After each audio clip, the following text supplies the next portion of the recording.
नमस्कार दोस्तों, एक बार फिर ग्रो विद गौरव मेरे चैनल में आप सभी का स्वागत करता हूं। मंदिर की घंटियों के साथ और इस खूबसूरत मंजर के बीच मैं गौरव उपाध्याय एक बार फिर आपके सामने लेके आया हूं सफलता की एक कहानी जो आप रोज़ सीख सकते हैं एक छोटी सी चीज़ से। चीज़ छोटी है लेकिन अगर आप समझोगे तो वास्तव में चीज़ इतनी इम्पोर्टेंट, इतनी खूबसूरत है कि आप जीवन भर याद करेंगे। मैं ही नहीं, सभी लोग इस दुनिया में रोटी ज़रूर खाते होंगे। तो आज मैं जब रोटी खा रहा था, चपाती खा रहा था, तो उस समय मेरे दिमाग में एक छोटा सा सवाल उठा कि हम गेहूं नहीं, हम रोटी खाते हैं। और उस गेहूं को रोटी तक पहुंचने के लिए कितने मंजरों से गुजरना पड़ता है, ये मेरे दिमाग में बैठे बैठे बहुत गहन अध्ययन के बाद समझ में आया कि एक छोटा सा गेहूं जो बीज के रूप में एक खेत के अंदर जाता है, खेत जोता जाता है, उसमें बीज डाला जाता है। बीज को मतलब ज़मीन की नमी और पानी की ठंड बर्दाश्त करनी पड़ती है। उसके बाद वो छोटा सा अंकुरित होता है, धीरे धीरे 3 महीने 4 महीने में वो धीरे धीरे करके बड़ा होता है। बड़ा होने के बाद उसमें फूल आते हैं, फिर बालियाँ आती है, बाली के गेहूँ पकते हैं। पकने के बाद किसान उन्हें क्रेशर से अलग अलग करता है। अलग अलग करने के बाद वो गेहूँ आपके अनाज मंडी में जाते हैं। अनाज मंडी में जाने के बाद उसकी सफाई होती है, बोरियों में भरे जाते हैं। भरने के बाद आप और हम जैसे लोग उन्हें खरीदते हैं।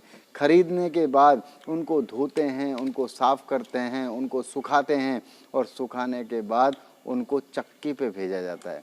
चक्की पे आप देखेंगे कि उसको बिल्कुल मतलब यानी 2 पत्थरों के पाटों के बीच में वो घिसकर एक गेहूँ बन जाता है, सॉरी आटा बन जाता है। आटा बनने के बाद हम घर में लाते हैं। लाने के बाद उसको छानते हैं। छानने के बाद उसको घर की महिलाएं पानी डालती है, नमक डालती है, उसको गूंथती है, उस पर घूंसे मारती है। उसके बाद छोटी छोटी लोइयाँ बनाती है। वो लोइयाँ चकले और बेलन के बीच में अपने आप को बर्दाश्त करते हुए वो गोल हो जाती हैं चपातियाँ। उसके बाद गरम गरम तवे पे उनको डाला जाता है। उसके बाद जलती हुई गैस के ऊपर उसे डाला जाता है।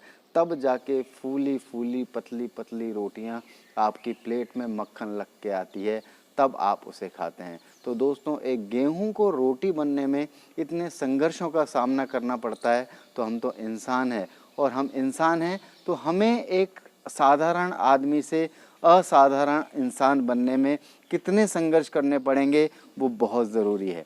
अगर जीवन में संघर्ष करना चाहते हैं, सफल होना चाहते हैं, तो मैं उम्मीद करता हूं कि आप अपनी प्लेट पर रखी हुई एक रोटी से भी सीख सकते हो कि संघर्ष किसे कहते हैं और संघर्ष के बाद सफलता किसे कहते हैं। अगर आपको मेरी ये स्टोरी पसंद आई, अच्छी लगी, तो प्लीज़ मेरे चैनल को लाइक कीजिए, सब्सक्राइब कीजिए और नीचे दिए गए बेल आइकन पर क्लिक कीजिए। शेयर कीजिए दोस्तों के साथ और जीवन में नई नई चीज़ें सीखते रहिए, आगे बढ़ते रहिए। तब तक के लिए अलविदा दोस्तों। नई कहानी में नई स्टोरी, नए विषय के ऊपर हम अगली जो भी स्टोरी आएगी उसमें बात करेंगे। तब तक के लिए अलविदा। Thank you so much.